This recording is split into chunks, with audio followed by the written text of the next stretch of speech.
نحمده ونصلي على رسوله الكريم اما بعد فاعوذ بالله من الشيطان الرجيم بسم الله الرحمن الرحيم رب اشرح لي صدري ويسر لي امري واحلل عقدة من لساني يفقهوا قولي رب زدنا علما اللهم فقهنا في الدين اللهم اني اسالك علما نافعا ورزقا طيبا وعملا متقبلا اللهم انفعنا بما علمتنا وعلمنا ما ينفعنا وزدنا علما رب یسر ولا تعسر وتمم بالخیر آمین یا رب العالمین۔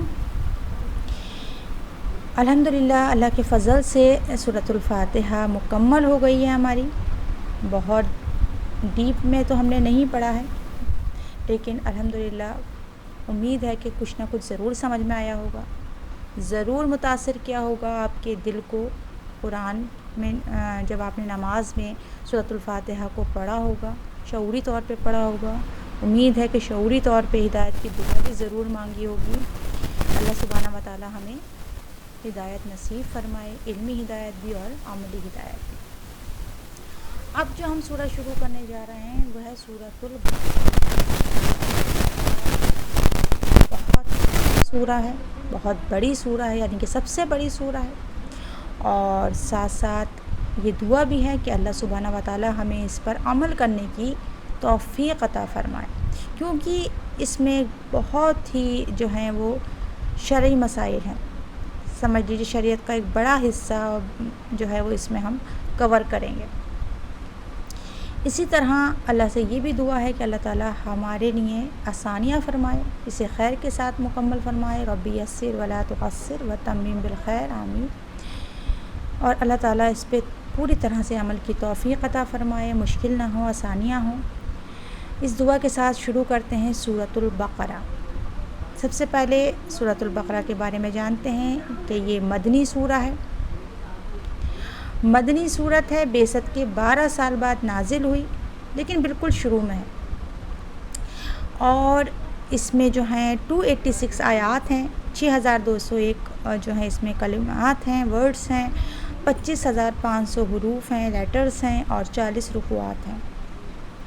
مکہ میں 86 سوریں نازل ہو چکی تھیں۔ اس کے بعد جب آپ ہجرت کر کے مدینہ آئے تو مدینہ میں آنے کے بعد 87 نمبر کی سورہ یہ نازل ہوئی، لیکن ہے شروع میں۔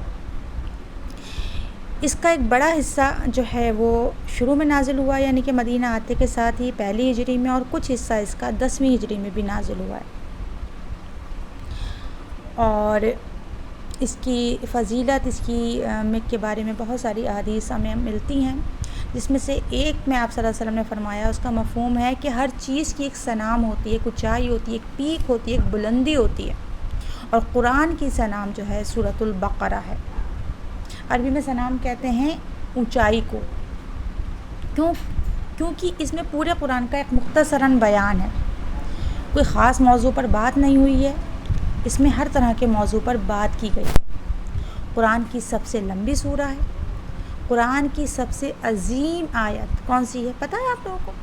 جی، آیت الکرسی۔ آیت الکرسی بھی اسی سورہ کے اندر ہے۔ اس کی آخر کی 2 آیات جو ہیں، میں نے آپ کو جیسے سورۃ الفاتحہ کی میں حدیث بتائی تھی کہ اللہ تعالیٰ کے جو ہے خزانوں میں سے ہیں، آپ صلی اللہ علیہ وسلم کو 2 جو نور عطا کیے گئے تھے، سورۃ الفاتحہ اور اس کے ساتھ ساتھ 2 قرآن سورۃ البقرہ کی آخری آیات، یعنی کہ آمن الرسول سے لے کر اینڈ تک۔ تو یہ جو ہیں یہ 2 نور آپ صلی اللہ علیہ وسلم کو عطا کیے گئے تھے، یہ کسی کو عطا نہیں کیے گئے تھے، تو یہ بھی اسی میں ہے۔ اسی طرح آپ صلی اللہ علیہ وسلم نے فرمایا، اپنے گھروں کو قبرستان نہ بناؤ۔ جس گھر میں سورۃ البقرہ پڑھی جاتی ہے اس گھر سے شیطان بھاگ جاتا ہے، شیطان داخل نہیں ہوتا۔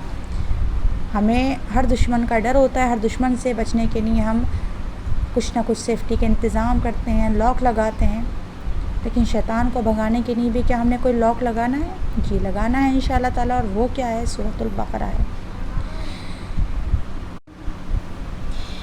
اسی طرح ایک اور حدیث کا مفہوم ہے کہ سورۃ البقرہ پڑھا کرو، اس کو پڑھنا باعث برکت ہے، اس کو چھوڑنا باعث حسرت ہے، باطل قوتیں اس کا مقابلہ نہیں کر سکتی۔ باطل قوتوں سے مراد جادوگر ہے، جادوگر اس پر فلاح نہیں پا سکتے۔ تو ہم سب کو یہ ڈر رہتا ہے کوئی ہمارے پر جادو نہ کرا دے، ہمارے گھر میں شیطان نہ آ جائے۔ اکثر جو میاں بیوی کے جھگڑے ہوتے ہیں وہ بھی شیطان کی وجہ سے ہوتے ہیں، شیطان بہت خوش ہوتا ہے۔ تو ان سب کا تمام باتوں کا حل کیا ہے کہ ہم اپنے گھروں میں سورۃ البقرہ کی تلاوت کریں، اس کو پڑھیں، اس کو سمجھیں، اس کو سیکھیں، ٹھیک ہے، اور اس پر عمل کریں۔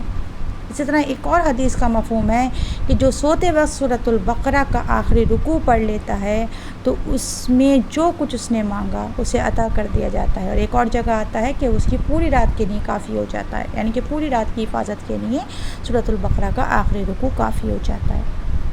اسی طرح اس کی فضیلت میں ایک اور حدیث ہمیں ملتی ہے، ابو امامہ اس کے راوی ہیں، فرماتے ہیں کہ آپ صلی اللہ علیہ وسلم نے فرمایا، لوگوں قرآن مجید پڑھا کرو، قیامت کے دن یہ اپنے پڑھنے والوں کے لیے سفارشی بن کر آئے گا۔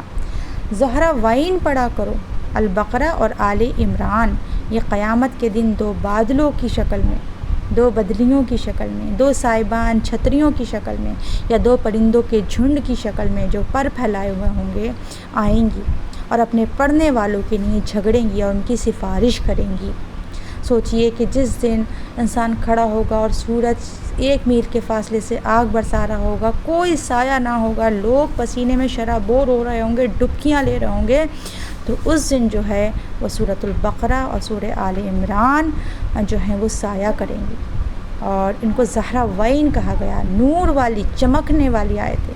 اور ہمیں زندگی میں آگے چلنے کے لیے ان جہالتوں کے، ان بدعات کے، ان شرک کے اندھیروں سے نکلنے کے لیے نور کی ضرورت پڑتی ہے، تو یہ نور ہمیں عطا کرتے ہیں۔ اسی طرح اسی حدیث کے بارے میں ایک اور آتا ہے نواز بن سوان سے، یہ بھی صحیح مسلم کی روایت ہے اور اوپر والی بھی صحیح مسلم کی ہے، تو اس میں تھوڑے سے الفاظ بدلے میں، اس میں آتا ہے قیامت کے دن لائے جائیں گے قرآن بھی اور قرآن والے بھی، اللہ تعالیٰ ہمیں اس صف میں جمع کرے کہ ہم اہل القرآن کے طور پر اٹھائے جائیں۔ تو قرآن کو بھی بلایا جائے گا اور قرآن والوں کو بھی بلائے جائیں گے، یعنی کہ جو قرآن پر دنیا میں عمل کرتے تھے، صرف تلاوتیں نہیں کرتے تھے جھوم جھوم کر، صرف نوٹس نہیں بناتے تھے ہماری طرح سے، صرف باتیں نہیں کرتے تھے، بلکہ عمل کرنے والے تھے۔ اور آگے آتا ہے کہ آگے آگے سورۃ البقرہ اور سورہ آل عمران چل رہی ہوں گی، کس طرح؟ جیسے دو بادلیاں سیاہ رنگ کی وہ سایہ کر رہی ہوں گی، اور ان کے بیچ میں روشنی ہوگی، یا پرندوں کے جھنڈ، اور یا پھر دو چھتریاں، دو سائبان، اور یہ سفارش کریں گی اپنے پڑھنے والوں کے بارے میں۔ تو ان کو زہراوین کہا گیا، دو چمکنے والی صورتیں، اور یہ جوڑوں میں ہیں، ایک سورۃ البقرہ اور ایک سورہ آل عمران۔ قرآن میں اکثر آپ دیکھتے ہیں، اور قرآن میں آتا بھی ہے کہ ہم نے ہر چیز جوڑے جوڑے کی شکل میں پیدا کی، تو یہ بھی ایک اللہ کی سنت ہے۔ کیوں؟ کیونکہ بس اللہ تعالیٰ بے جوڑ ہے، اس کی ہستی جو ہے وہ بے جوڑ ہے، اور اس میں ایک توحید کا پیغام بھی ہے کہ ہر چیز جوڑے کی شکل میں ہے۔ اسی طرح صورتیں بھی جوڑوں کی شکل میں ہیں، جیسے ہم پڑھتے ہیں المعوذتین، فلق اور ناس کے بارے میں۔ اسی طرح اہل کتاب یہ بھی جوڑے میں ہیں، یعنی کہ یہود اور نصارہ۔ تو جو ہم آل عمران پڑھیں گے اس میں کیا ہے، البقرہ جو پڑھیں گے اس میں یہود کو خطاب ہے، یہود کے بارے میں جو ہے، یہود کو جو ہے وہ ایڈریس کیا گیا ہے، اور آل عمران میں نصارہ کو۔ اب اسی طرح جو بقرہ ہے، بقرہ کسے کہتے ہیں؟ بقرہ کہتے ہیں گائے کو، اور اس کا نام بقرہ کیوں ہے سورۃ البقرہ؟ کیونکہ اس میں گائے کا ایک واقعہ آیا ہے، لیکن اس کا مطلب یہ نہیں کہ پوری سورہ جو ہے وہ گائے کے واقعے کے اوپر ہو، ایک چھوٹا سا واقعہ آیا ہے۔ اور اس طرح سے ہم کئی سورہ کا دیکھتے ہیں کہ جو نام ہوتا ہے، جیسے کہ اب آل عمران ہے، عمران کی فیملی، تو اس میں پوری سورہ میں کوئی عمران کی فیملی کی بات نہیں ہوئی ہے، بلکہ کچھ حصے میں جو ہوتا ہے وہ اس طرح سے آتا ہے۔ اس کے بعد کچھ صورتوں کے، جیسے سورۃ یوسف ہے، تو اس میں پورا واقعہ سورہ یوسف علیہ السلام کا جو ہے وہ آتا ہے، لیکن ایسا نہیں ہے کہ ہر سورہ کا اسی طرح ہو۔ پھر اس سورہ میں ہم کیا پڑھیں گے؟ مغضوب علیہم، جیسے ہم نے سورہ فاتحہ میں پڑھا تھا کہ جو مغضوب ہوئے، جن پر اللہ کا غضب ہوا، تو وہ کون لوگ تھے، انہوں نے کیا کیا کیا جو ان کے اوپر اللہ کا غضب ہوا، تو ان کے بارے میں ہم ڈیٹیل میں اس میں پڑھیں گے۔ اسی طرح اب اس کو اگر ہم سورۃ البقرہ کو ہم اگر کچھ پارٹس میں ڈیوائڈ کریں، 9 حصوں میں ڈیوائڈ کیا گیا ہے، اکثر لوگوں نے کیا ہے جو علماء ہیں، تو اس کے 9 حصے کیسے بنتے ہیں، جس میں الگ الگ بات ہوئی ہے، الگ الگ ٹاپکس سے، تو اگر آپ لکھنا چاہیں تو لکھ سکتے ہیں، ادروائز اتنی تفسیر کی آپ لوگوں کو ضرورت نہیں ہے، بس اس سے ریلیٹڈ 2-3 تو اس کی جو فضیلت کی جو احادیث میں نے بتائی ہیں وہ ضرور آپ اپنے پاس نوٹ کر لیں۔ تو سورۃ البقرہ کے اگر ہم 9 حصے کریں تو پہلا حصہ جو ہے وہ وہی ہے جس کے بارے میں ہم نے سورۃ الفاتحہ میں پڑھا تھا کہ انعمت علیہم غیر المغضوب علیہم ولا الضالین۔ تو امام ابن تیمیہ کہتے ہیں کہ انسانوں کی 3 قسمیں ہوتی ہیں، مومنون، مومن یعنی کہ جس کے بارے میں اس میں آیت نمبر 1 سے 5 سورۃ البقرہ کی آیت نمبر 1 سے 5 میں مومنوں کی جو ہے وہ صفات بتائی گئی ہیں کہ مومن کیا ہوتے ہیں۔ دوسری ہے کافر، جو انکار کر دینے والے ہوتے ہیں، جو مانتے نہیں ہیں اللہ تعالیٰ کو، اللہ کے احکامات کو۔ تو 6 سے لے کے 7 یعنی کہ 2 آیات میں کافروں کی بات آئی ہے، اور 8 سے لے کے 20 آیات میں منافقوں کے بارے میں آیا، بہت ڈیٹیل میں ڈسکرائب کیا گیا ہے، کیونکہ منافقت جو ہوتی ہے وہ مومنوں کو کافروں سے زیادہ نقصان دیتی ہے، اور یہ بیماری ایسی ہے کہ یہ پتہ نہیں چلتی ہے، اندر ہی اندر کینسر کی طرح پلتی رہتی ہے۔ اللہ تعالی ہم سب کی حفاظت فرمائے بری بیماریوں سے بھی اور منافقت کی بیماریوں سے بھی۔ اللہم انی اعوذ بک من النفاق۔ کیونکہ جب ہم یہ آیات پڑھیں تو ہمیں اپنا محاسبہ کرنا ہے کہ ہمارے اندر تو یہ منافقت کی اللہ نہ کرے علامات نہیں ہیں۔ اس کے بعد اس کا جو دوسرا حصہ ہے اس میں آدم علیہ السلام کا ذکر آیا ہے، اور آدم علیہ السلام کا ذکر قرآن میں 7 دفعہ آیا ہے، اور ہر دفعہ ایک نئی تفصیل کے ساتھ آیا ہے۔ اس میں ہم آدم علیہ السلام کو جو علم دیا گیا اس کی بات پڑھیں گے، جنت کی بات پڑھیں گے، جنت سے نکالنے کی، اور شیطان کے بارے میں پڑھیں گے۔ اس کے بعد تیسرے حصے میں آتا ہے کہ پہلے آدم علیہ السلام کو چنا، اور پھر ایک اور قوم کو چننے کی بات آئی، اور وہ تھی بنی اسرائیل، جس کا جیسے میں نے بتایا کہ وہ مغضوب ہوئے، اور ان کے بارے میں آتا ہے جبکہ علم والے تھے، افلا تعقلون من بعد عقلوہ، کیا تم عقلوں میں آنے کے بعد یہ کرتے ہو؟ کیا تم جانتے نہیں؟ تم تو کتاب پڑھنے والے ہو۔ یعنی کہ ان کے علم کو بتایا گیا ہے کہ کتنے علم والے تھے، لیکن علم کے بعد انہوں نے علم کا تکبر کیا، اور یہ جو ہیں اپنی اس آزمائش میں فیل ہو گئے۔ اس کے بعد چوتھا جو حصہ ہے اس میں ہم ابراہیم علیہ السلام کے بارے میں پڑھیں گے، اور یہاں بتایا گیا ہے کہ بنی اسرائیل، تمہیں تو بنی اسرائیل ہونے پہ بڑا فخر ہے، اور آپ صلی اللہ علیہ وسلم کو تم جو ہے نبی نہیں مانتے، رسول نہیں مانتے، انہیں امی کہتے ہو، تو تم بھول گئے کہ اگر تم جو ہو یعقوب علیہ السلام کے بیٹے ہو تو یہ بھی تو اس ابراہیم علیہ السلام کے بیٹے یعنی کہ اسماعیل علیہ السلام کے ہی نسل سے ہیں، یہ بھی تو اسی نسل سے ہیں۔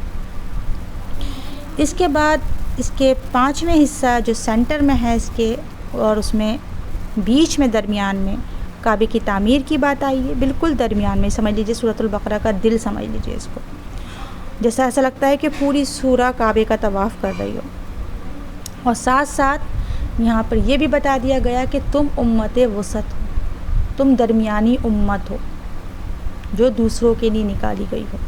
تو یہ اس کا مڈ میں 5واں حصہ ہے۔ چھٹا حصہ جو ہے اس کا، اس میں ہماری یعنی کہ آپ کی، میری، ہم سب کی آزمائش کا ہے۔ کیا اللہ تعالیٰ فرما رہے ہیں ہم تمہیں ضرور آزمائیں گے، بھوک سے، ڈر سے، مالوں میں کمی کر کے، یعنی کہ تمہارا بھی امتحان ہوگا جیسے پچھلی قوموں کا ہوا۔ 7ویں حصے میں شریعت کے احکامات ہیں، طلاق کے، روزے کے، حج کے، میراث کے، قتال کے، تو یہ سارے ہمیں شریعت دی جا رہی ہے۔ اب دیکھتے ہیں فانظر کیف تعلمون، تم کیسے عمل کرتے ہو، اب ہمارا امتحان ہوگا۔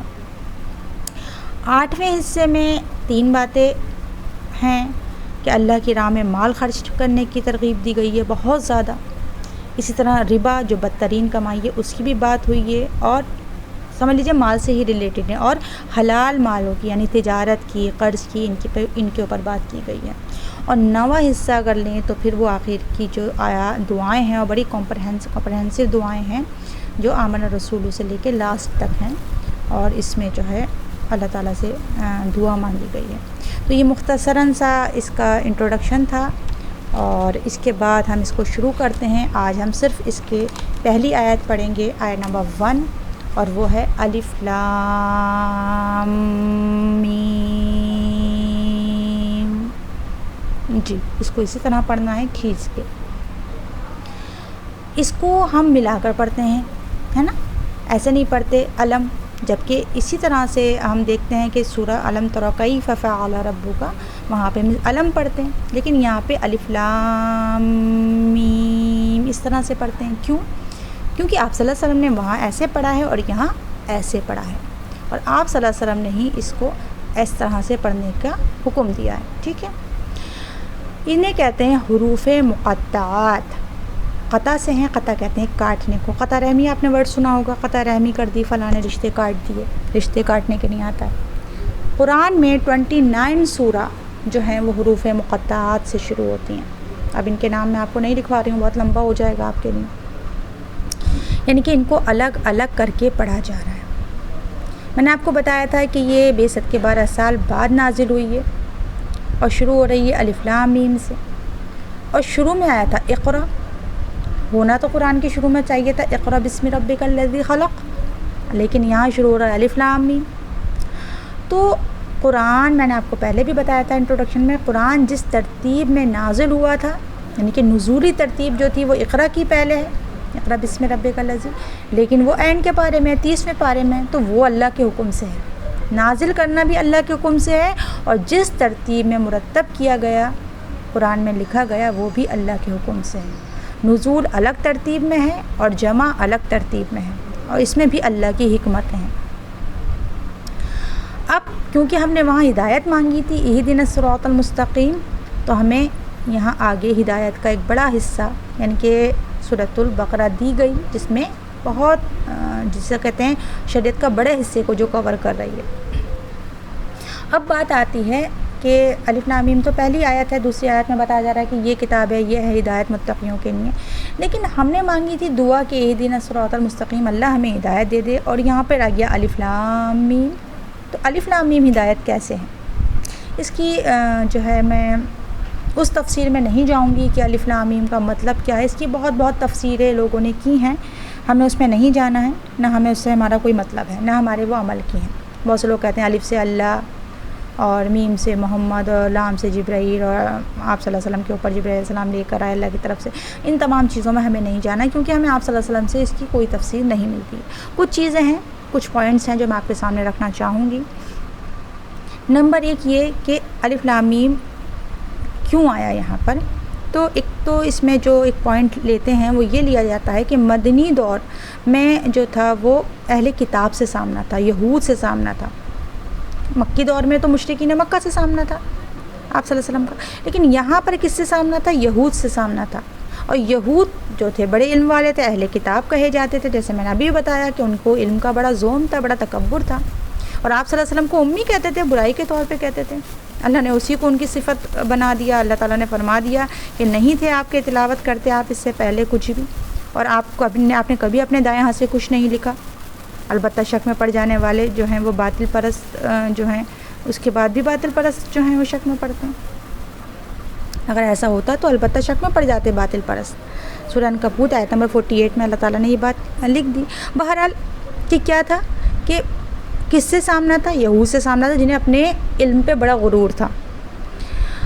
تو اب جب اللہ کے رسول کے منہ سے نکل رہا ہے الف لام میم، تو وہ تو ہکا بکا ہو گئے، شوق ہو گئے کہ یہ انہیں کیسے پتہ الف لام میم، جو کہ امی ہیں، جنہیں تو لکھنا پڑھنا نہیں آتا، جن کو ہم یہ کہہ رہے ہیں امی امی امی ہے نا، کیونکہ الف لام میم کیا ہے؟ لیٹرز ہیں، کون جان سکتا ہے؟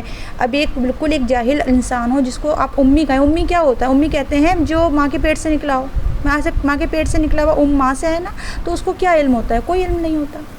تو وہ اس سے پوچھیں آپ ABCDFGHIJKL، وہ کیا جانے گا؟ کچھ نہیں جانے گا۔ تو انہوں نے کہا کہ تبھی تو وہ یہ کہتے تھے کہ اس کو کہیں باہر سے ہی کہیں سیکھ کر آ رہا ہے، یعنی کوئی باہر سے تعلیم دے رہا ہے، اور یہ سچ بھی تھا، تعلیم تو سچ میں باہر سے ہو رہی تھی، جبرائیل علیہ السلام لے کے آ رہے تھے۔ تو ایک طرح سے ان کو شاک کرنا تھا۔ نمبر 2، جب انسان کچھ پڑھنے بیٹھتا ہے تو سوچتا ہے کہ میرے علم میں اضافہ ہوگا۔ اب یہاں پہ مانگی جا رہی ہے کہ اللہ ہدایت دے، لیکن اللہ تعالیٰ کہہ رہے ہیں الف لام میم۔ اب یہاں الف لام میم لا کر بتایا جا رہا ہے کہ اس کے معنی آپ کی سمجھ میں نہیں آنے والے، ناممکن ہے آپ اس کے معنوں کو سمجھو، لیکن آپ کو اس پر راضی ہونا پڑے گا کہ آپ کی عقل میں آئیں یا نہ آئیں، تب بھی سر تسلیم خم کیونکہ ہماری عقل بہت ذرا سی ہے، بہت ذرا سی ہے. اللہ کا علم کتنا ہے؟ یعلم ما بین ایدیہم وما خلفہم ولا یحیطون بشیء من علمہ الا بما شاء. چھایا ہوا ہے اس کا علم آسمان و زمینوں کی، اس کا علم بہت وسیع ہے. تو شروع میں ہی قرآن کھولتے ہی ہماری عقلوں کو جھکا دیا گیا. اپنی عقلوں کو یہاں پر رکھ دو، سبمٹ کر دو، تمہاری سمجھ میں آئے گا یا نہیں آئے. تمہیں ماننا ہے کہ تمہاری عقلیں بہت چھوٹی ہیں اور اللہ کا علم بہت بڑا ہے. تیسرا پوائنٹ یہ ہے اس میں کہ اگر کوئی یہ کہے کہ اس کا کوئی معنی نہیں ہے تو وہ بھی اللہ سے توبہ کر لے، اعوذ باللہ پڑھ لے. کیونکہ یہ جو قرآن ہے یہ اللہ کا کلام ہے اور پورا کلام اللہ کا حکمت سے بھرا ہوا ہے. اس میں کوئی ایسا حرف نہیں ہے جو فالتو ہو یا جس کا معنی نہ ہو، کوئی بے معنی چیز نہیں ہے اس میں. لیکن الف لام میم کا معنی ہمیں نہیں پتہ. اللہ یعلم وانتم لا تعلمون، اللہ زیادہ جانتا ہے اور تم نہیں جانتے، تو اس کا معنی اللہ جانتا ہے. ایک اور چیز پتہ چلتی ہے اس سے کہ اگر ہم قرآن کو بنا سمجھے بھی پڑھیں گے تو بھی اجر ملے گا. کیونکہ آپ صلی اللہ علیہ وسلم نے جب یہ بات ہمیں بتائی حدیث کے مفہوم جو ہے والی حدیث کہ ایک ایک حرف پہ 10 نیکیاں ملتی ہیں، تو آپ صلی اللہ علیہ وسلم نے وہاں پر اسی جو ہے آیت کو کوٹ کیا کہ میں یہ نہیں کہتا کہ الف لام میم ایک حرف ہے، بلکہ الف پر 10، لام پر 10 اور میم پر 10، یعنی کہ 30 نیکیاں ملیں گی. تو 30 نیکیاں ملیں گی تو کیا ہوگا؟ 30 نیکیاں آپ کو ملیں گی. تو خلاصہ کلام کیا ہے اس آیت کا کہ یہ الف لام میم اس کی حکمت اللہ تعالیٰ کو پتہ ہے. اللہ کے رازوں میں سے ایک راز ہے، اس کے معنی ضرور ہے لیکن ہم نہیں جانتے. تو قرآن کھولتے ہی ہمیں یہ بتا دیا گیا کہ تمہیں اپنی عقلوں کو سبمٹ کرنا پڑے گا. تمہاری کچھ چیزیں سمجھ میں آئیں گی، کچھ آیتیں کیسی ہوں گی جو ہوں گی متشابہات ہوں گی، تو بس ان پر ایمان لانا. جیسے اللہ کا عرش ہے، کیسا ہے، کیا ہے، اللہ کی کرسی کیسی ہے، کیا ہے، ہمیں نہیں پتہ، بس اللہ نے کہہ دیا اور ہمیں مان جانا ہے. اسی طرح ایک چیز یہ بھی ہے کہ عرب لوگ اسی طرح کوٹ ورڈز میں بات کیا کرتے تھے، تو اس لیے بھی آیا ہے. پھر ایک چیز یہ آتی ہے اس میں کہ صحابہ اکرام نے نہ کبھی اس پہ کوئی بات کی، نہ مشرکین مکہ نے کبھی اس پر کوئی بات کی، اسی لیے شاید ہمارے پاس تک یہ بات نہیں پہنچی.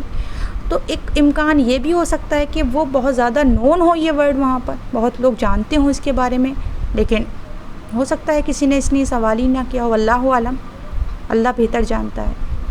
ایک چیز یہ بھی آتی ہے کہ یہ ایک بات الرٹ کرنے کی بھی ہے، ایک اشارہ ہے کہ ہوشیار ہو جاؤ، جیسے ہم کہتے ہیں نا، تو یہ ایک ہوشیار کیا جا رہا ہے. اسی طرح ایک بات یہ بھی اس میں آتی ہے کہ اگر ہم قرآن سے حدیث کو نکال دیں گے تو ہم قرآن کو نہیں سمجھ سکتے. سمجھ لیجیے قرآن کی ڈکشنری حدیث رسول اور سیرت رسول ہے، کیونکہ آپ صلی اللہ علیہ وسلم نے ہمیں اس کی کوئی وضاحت نہیں بتائی ہے. تو ہمیں بھی یہاں پر کیا کرنا ہے؟ خاموش ہو جانا ہے. ہمیں اپنی مرضی سے اس کے معنی نہیں نکالنا ہے کہ اس کا معنی یہ ہے، اس کا معنی یہ ہے، اس کا یوں ہے، لام کا مطلب یہ ہے، میم کا مطلب یہ ہے، نہیں. ٹھیک ہے. اچھا ایک چیز اور آپ نے اپنے دیکھی ہوگی کہ گھروں میں لوگ اس کے جو ہیں وہ نقش لوح قرآنی کہہ کے لگا دیتے ہیں، جس میں قرآن کے جو حروف مقطعات ہیں وہ لکھے ہوتے ہیں، اور کہتے ہیں کہ جو اس پہ نظر ڈالے گا پتہ نہیں وہ بابرکت دن گزرے گا، یا کچھ اس طرح سے ہوتا ہے. تو دیکھیے اس طرح کی کوئی دلیل ہمیں شریعت سے نہیں ملتی ہے، کوئی حدیث ہمیں ایسی نہیں ملتی ہے جس میں اس طرح سے ہو کہ اس کو دیوار پہ لٹکانے سے کچھ ہونے والا. ہاں البتہ اگر اتنی نظر اس کی جگہ ماں پہ ڈال لیں گے تو ایک حج کا ثواب ضرور مل جائے گا انشاءاللہ تعالی. تو بس بات یہی ہے کہ انسان کو بے بس کر دیا گیا کہ جب آپ اپنی عقل کو سبمٹ کریں گے تبھی آپ کو ہدایت ملے گی، اور جب آپ اپنی عقلیں لڑائیں گے کہ یہاں پہ یہ کیوں آیا اور یہاں پہ یہ کیوں ہے اور اس کا ایک مطلب کیا ہے اور اس کا یہ فلاں کیا ہے، سوال جواب میں گزاریں گے تو بہت مشکل ہو جائے گا آپ کے لیے قرآن کو سمجھنا. تو یہ الف لام میم کا تھوڑا سا خلاصہ تھا.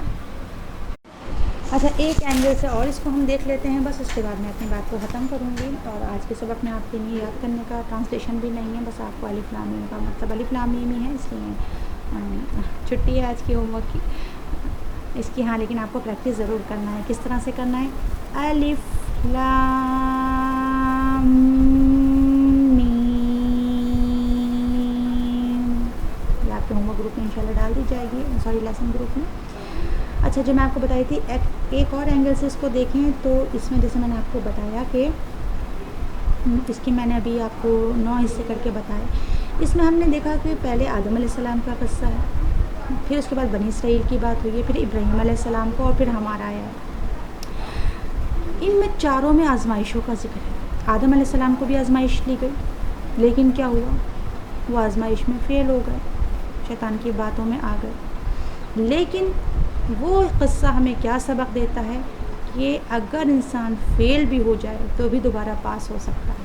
انہوں نے اللہ تعالیٰ سے توبہ کی، اللہ تعالیٰ نے ان کو معاف کیا اور وہ کامیاب ہو گئے. دوسرا آزمائش ہے بنی اسرائیل کی. اللہ نے ان کو سارے جہانوں پہ فضیلت دی، بہت انعام دیے، ان کو جو ہے بہت علم دیا، بہت ساری کتابیں ان کے پاس آئیں، بہت سارے نبی آئے ان کے پاس. لیکن ان کے اندر اتنا تکبر، اتنا چیز آ گئی، اور اتنا علم ہونے کے بعد بھی انہوں نے کیا کرا کہ یہ فیل ہو گئے، کیونکہ انہوں نے توبہ نہیں کی. ان سے کہا بھی گیا کہ توبہ کرو تو انہوں نے اس الفاظ کو بھی بدل دیا. تو اتنا تکبر کر کے اور اتنا علم ہونے کے بعد انہوں نے جو ہے وہ عمل نہیں کیا، توبہ نہیں کی، تو یہ کون بن گئے؟ مغضوب بن گئے. بس تاریخ کے حوالے دیتے رہتے تھے، ہم ان کی اولاد ہیں، ہم نبیوں کی اولاد ہیں، ہم فلاں ہیں، ہم فلاں ہیں. آج ہمارے اندر بھی یہ بدترین چیز آ چکی ہے کہ ہم فلاں ہیں، ہم فلاں ہیں، اور حال ہمارے کیا ہیں ہم خود دیکھیں. تیسری آزمائش آئی ابراہیم علیہ السلام کی، جن کے لیے آتا ہے کہ انہوں نے اپنی ہر آزمائش میں پاس ہو گئے. اس کے بعد چوتھی آزمائش کا ہمارا ذکر ہے کہ اللہ تعالیٰ تمہیں ضرور آزمائے گا، خوف سے، بھوک سے، مالوں میں کمی کر کے. اب ہمیں یہ دیکھنا ہے کہ اب ہم ان تینوں میں سے کون سا بننا چاہیں گے. اللہ نہ کرے ہم بنی اسرائیل بنیں. لیکن بنی اسرائیل کا اتنا کھول کے سورہ فاتحہ ہمیں کیوں بتایا گیا؟ کوئی اللہ تعالیٰ نے کو یہود سے کچھ یہ تھوڑی ہے کہ یہود کے بارے میں کھول کے یہود کی انہیں کتاب تھوڑی اتاری ہے، ہمارے نہیں اتاری ہے.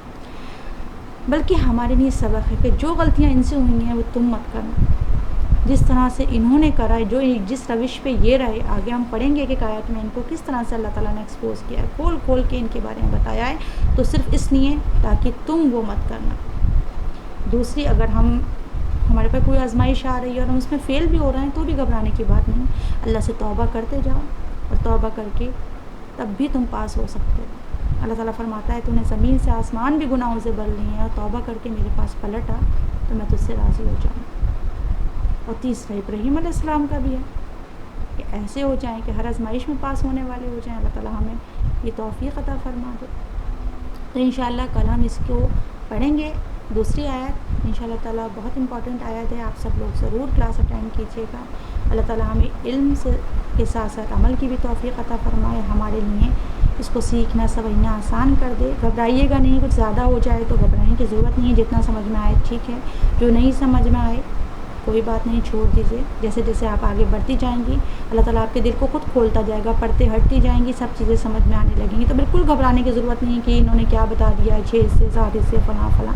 بالکل گھبرانے کی ضرورت نہیں. جو سمجھ میں آتا ہے اتنا سمجھیے، جو سمجھ میں نہیں آ رہا ہے چھوڑ دیجیے. آپ پرسنل پہ بھی پوچھ سکتی ہیں کوئی چیز سمجھ میں نہیں آئی. ٹھیک ہے. جزاک اللہ خیرا کثیرا. سبحانک اللہم و بحمدک، نشہد ان لا الہ الا انت، نستغفرک و نتوب الیک. السلام علیکم ورحمۃ اللہ وبرکاتہ.